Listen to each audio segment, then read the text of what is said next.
are insane from a young age.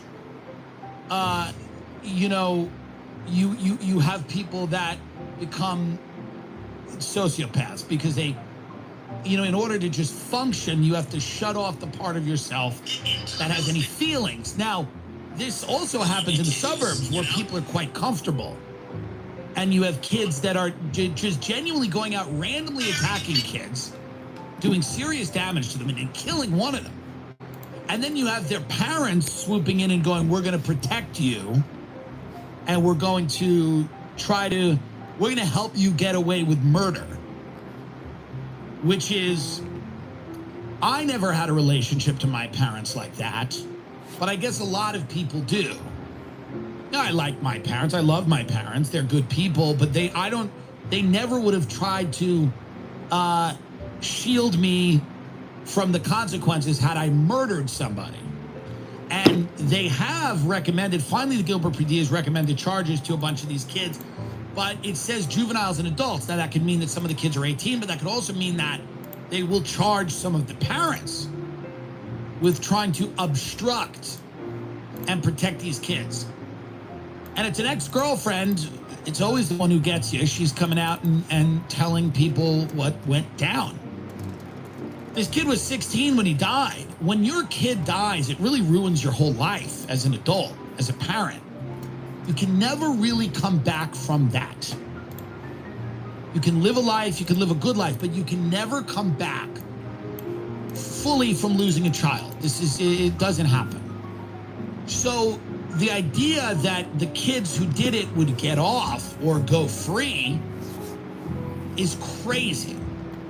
Crazy enough that even the people of Arizona were motivated to take to the streets and stop these rich, by Arizona standards, parents from protecting their children and trying to, you know, pressure the cops, or maybe they're working with the cop. Maybe one of these kids' parents is a cop.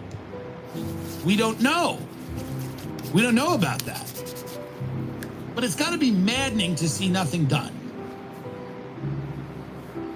And people are going to go, well, they're rich white kids. This happens often. Well, you know, I'm sure that it happens more often than when they are black kids. We know that. We get it. But there should be some justice here for this child that was murdered. And that's this case that I've been following. These Gilbert goons. It's a squad of marauding Mormons, maybe. I don't know. Maybe it's not. And by the way, if it comes out that they're not Mormons, then hey, egg on my face. Apologies. Everything being written about this suggests that they are Mormons and that they kind of protect their own out there in Arizona. I didn't even know they were there. I thought it was Utah. But apparently there's a big presence in Gilbert, Arizona, and good for the citizens. The citizens are going, the police are corrupt, they're incompetent. Best case, they're incompetent, but they're probably corrupt. And they're not doing anything. So I think when they blow this open, when it becomes national news, and I'm talking about it before it's national news, it'll become like a very, very big deal. And that a lot of maybe heads will roll with the cops or anything like that. I don't know. I don't know. In another spate of happy news, a Florida teen kills his sister over Christmas presents. I gotta be honest with you. I was at a few Christmases this year, my father's, my cousin's. I am telling you right now, I feel like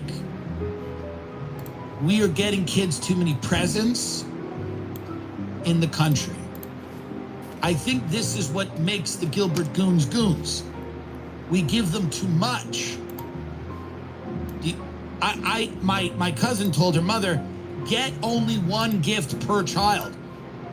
My aunt. And I think that's good because kids are getting way too much. Way too much. Gabrielle Baldwin, 23, the mother of a 6-year-old and an 11-month-year-old. An 11-month-old. 11-month-year-old.